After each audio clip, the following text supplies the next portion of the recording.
2026-cı ilin fevralın 28-də ABŞ və İsrail birgə İrana qarşı hücum əməliyyatlarına başladı.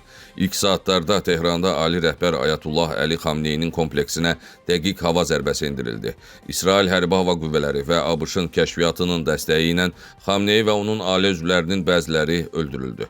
İran dövləti 1 martda ölümünü təsdiqlədi və 40 günlük milli matəm elan elədi. Eyni vaxtda onlarla yüksək rütbəli İran komandiri və müdafiə rəhbərləri də öldürüldü. Bu əməliyyatın əsas hissələrindən biri idi. Həmin gün fevralın 28-də səhər saatlarında Tehranda yerləşən Minab Qızlar Məktəbi hədəfə alındı. Zərbə dərs vaxtı baş verdi. İran rəsmi mənbələrinə və beynəlxalq hesabatlara görə zərbələr zamanı 168 ilə 175 nəfər arası şəxs həlak olub. Onlardan 100-dən çoxu əsasən 7-12 yaş arası qızlar idi. 26 müəllim və valideyn də qurbanlar arasındaydı. Analizlər zərbənin ABŞ qüvvələri tərəfindən endirildiyini göstərir. Amnesty International, BMT və UNESCO bunu beynəlxalq humanitar hüququn ağır pozuntusu və uşaqlara qarşı cinayət kimi qiymətləndirib. Müstəqil araşdırma tələb ediblər. ABŞ tərəfi hadisəni araşdırdığını bildirib, lakin tam məsuliyyəti qəbul eləməyib. İlk 12 saat ərzində təxminən 900 hava zərbəsi endirilib. Ağır zərbələr zamanı İranın ballistik raket anbarları, hava müdafiə sistemləri, nüvə obyektləri, hərbi komanda mərkəzləri ilə yanaşı mülki infrastruktur da hədəfə alınıb. İsrailin F-35 və F-15 qırıcıları, həmçinin pilotsuz uçuş aparatları da zərbələri davam etdirib. İsrail Hava Qüvvələri tarixində ilk dəfə idi ki, 250 döyüş təyyarəsi və PUA eyni vaxtda əməliyyat keçirdirdi. ABŞ-sa B-2 Sprint strateji bombardmançıları ilə GBU-57 ağır bunker booster bombalarından, həmçinin Tomahawk qanadlı raketlərindən istifadə eləyirdi. ABŞ, İsrail, İran qarşı durmasında haqlı tərəf, ədalətli tərəf mövcud deyil. Kimin nə deməsindən, açıqlamasından asılı olmayaraq, bilirsiniz ki, bir tərəfdə öz xalqını mütəmadi kütləvi olaraq qətl edən, insanlığın əleyhinə fəaliyyət göstərən bir İran rejimi mövcuddur ki, İslam çətiri altında fəaliyyət göstərir. Ki, bu taban-tabana İslamın bütün fundamental prinsiplərinə ziddir. O ki, qaldı qarşı tərəfə, beynəlxalq hüquqa bu da taban-tabana ziddir. Çünki İrana hərbi müdaxilə beynəlxalq hüquq nöqteyi nəzərindən əsaslandırılmayıb. Nə ABŞ-ın, nə də İsrailin heç bir vəcdə haqqı yoxdur ki, bir müstəqil suveren dövlətə sadəcə nüvəni daha yüksək səviyyədə zənginləşdirdiyinə görə və yaxud da ki, ballistik raketləri daha da inkişaf etdirdiyinə görə hərbi hücumlar həyata keçirsin. İranda baş verən dağılmalar məsələsinə diqqət etsək, İranı 10 illər inkişaf perspektivinin üstündən xətt çəkib. Proses hələ bitməyib. Bir də Donald Trump'ın İranı yenidən daş dövrünə qaytarmaq hədələri var. Ki, bunu ciddi qəbul etmək olarmı?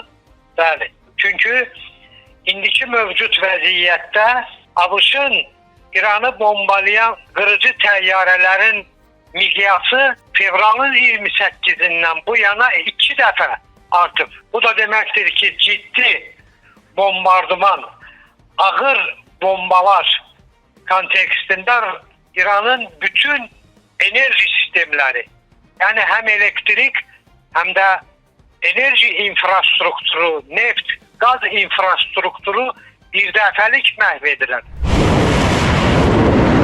İran dərhal cavab verdi. Fevralın 28-dən başlayaraq yüzlərlə ballistik raket və minlərlə dron İsrailə, ABŞ-ın regiondakı bazalarına və Körfəz ölkələrinə atıldı. İranın əsas silahları arasında Seccil, Emad, Xeybar Şekan və xüsusilə Fəttah seriyası hipersonik raketlər də var idi. Zərbələr zamanı Fəttah 2 sistemlərindən də istifadə olunub. Bu raketlər İsrailin dəmir qübbə, Arrow, Davudun sapanı və bir sıra digər müdafiə sistemlərini keçərək Təl-Əviv, Beer-Şeva və hərbi komanda mərkəzlərinə zərbələr endirdi. Bəzi raketlərdə kasetli döyüş başlıqları istifadə olunub. İran həmçinin şahid tipli kamikadze dronlar və anti-gəmi raketlərindən də istifadə edib. Əsas taktikalardan biri də məhz bu idi. Bir şahid 136 dronu İrana ortalama 30-35 min dollara başa gəlir. Maksimal sürəti isə 185 km/saatdır. Körfəz ölkələrinə və İsrailə çatması üçün ona 8-10 saat saatlararası vaxt lazımdır. Lakin kütləvi şahid hücum eləyərək İranın əsl məqsədi Körfəz ölkələrindəki ABŞ hava hücumundan müdafiə sistemlərini və İsraildəki müdafiə sistemlərini tükətmək və ya daha çox raket buraxılışından istifadə eləməyə təhrik eləməkdən ibarət idi. Bu, həm də maddi itki deməkdir. 30-35 minlik dronu vurmaq üçün Körfəz ölkələrindəki ABŞ hava hücumundan müdafiə sistemləri və İsrail 200 min dollardan 4 milyon dollar arası dəyəri olan müxtəlif tipli zenit raket komplekslərindən istifadə eləməyə məcbur qalırdı.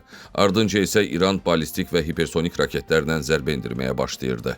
50-ci illərdə bir Süveyş kanalı böhranı vardı ki, bu böhranın tərəflərindən biri Böyük Britaniya, digər tərəf Misir idi. O zaman İsrail, yeni yaranmış İsrail dövlətini qızışdırıb Misirin üstünə çalan Böyük Britaniya nəticə etibarilə Süveyş kanalının nəzarətini Misirə təhvil vermək məcburiyyətində qaldı. O zaman Böyük Britaniyanın qlobal güc nüfuzuna elə bir zərbə dəydi ki, Böyük Britaniya yaxın şərqdəki bütün mövqelərini itirdi və yaxın şərqi tərk elədi. Bugün Amerika Birləşmiş Ştatlarının dünya hegemon siyasəti Hörmüz boğazında böyük imtahan verir. İmtahanın adı bundan ibarətdir. ABŞ hegemon güc olaraq dünyada qalacaqmı, yoxsa bunu bir mənalı itirəcəkmi? Məsələnin uzanması əlbəttə Çinin maraqlarını ifadə edir. Çin çox sakit prosesə yanaşmaqla əslində ABŞ-ın çox çətin imtahan qarşısında qaldığını rahatlıqla seyr edir. Eyni zamanda Rusiya və Çin İran bataqlığını ABŞ-ın getdikcə daha çox batmasını istəyir ki, bu bir tərəfdən ABŞ-ın enerjisini alır, digər tərəfdən ABŞ-ın hegemoniya nüfuzuna çox ciddi zərbə vurur, digər tərəfdən ABŞ-ın diqqətlərini Rusiya və Çinin üzərindən digər yönlərə istiqamətləndirir. Bu da perspektivdə Çin üçün Tayvanı yenidən işğal etmək imkanları verir. O cümlədən Rusiyanın Ukrayna üzərindəki, daha doğrusu müharibəsində Rusiyanın müəyyən mənada əlini qolunu açır. Çünki ABŞ sərbəst şəkildə Ukrayna-Rusiya müharibəsinə kökləndiyi təqdirdə çox rahatlıqla Rusiyanı təhdid edə və sanksiyalar tətbiq edə bilir. Ən azından böyük neft şirkətlər. Ancaq indiki məqamda bilirsiniz ki, qısa müddətli olmuş olsa da ABŞ Rusiyaya qarşı bu sanksiyaları ləğv edib ki, dünya neft bazarında qiymətlərin kosmik sıçrayışının qarşısını ala bilsin. Zərbələr davam eləyərkən İranın mülki infrastrukturu da ağır zərər gördü. Karaj yaxınlığındakı B1 asma körpüsü dağıdıldı. Xəstəxanalar, yaşayış kompleksləri, enerji qurğuları və hətta bəzi mədəni abidələr də zədələndi və ya tamamilə dağıdıldı. İnsan hüquqları aktivistləri təşkilatının məlumatına görə martın sonuna qədər İranda 1400-dən çox mülki şəxs həlak olub, 24 mindən çox insan yaralanıb. Ümumi itkilər isə 3000-i keçib. İran rəsmiləri isə 10 minlərdən mülki obyektin vurulduğunu bildirir. Mart-aprel aylarında İran cavab zərbələrini davam elətdirdi. Fəttah 2, Hürrəmşəhir, Hürrəmşəhir 4, Xeybar Şəkan kimi hipersonik raketlərlə İsrailin hərbi mərkəzlərinə və şəhərlərinə zərbə endirildi. Eyni zamanda İran Hörmüz boğazını praktiki olaraq bağladı. Dünya neftinin təxminən 20% bu boğazdan keçir. Bağlanma nəticəsində qlobal neft qiymətləri kəskin şəkildə qalxdı. Enerji böhranı yarandı. İran antiqəmi raketləri, sürətli qayıqlar və mina qurğuları ilə boğazı qorumağı bacardı. ABŞ və İsrailə bağlı gəmilərə isə giriş qadağan edildi. Martın əvvəlindən etibarən boğazdan keçən gəmi sayı 90%-ə qədər azaldı. İndiki müharibədə xüsusi qalib tərəf yoxdur. Demək olar ki, bütün hamı prosesdən əziyyət çəkir. Müharibəyə daxil olmayan ölkələr də neft qiymətlərinin, qaz qiymətlərinin bahalaşmasından əziyyət çəkirlər. Yəni bir mənalı surətdə bu müharibənin benefisiarı və bu müharibədən açıq şəkildə qalib gələn yoxdur. Hamı müəyyən dərəcədə müharibənin xərcini ödəməyə ödəyir. Amma ümumi şəkildə baxanda yenə də baxmayaraq ki, müharibənin tərəfi Amerikadır. Yəni mən də Amerika-Avropa şərq müqayisəsi kontekstində deyirəm.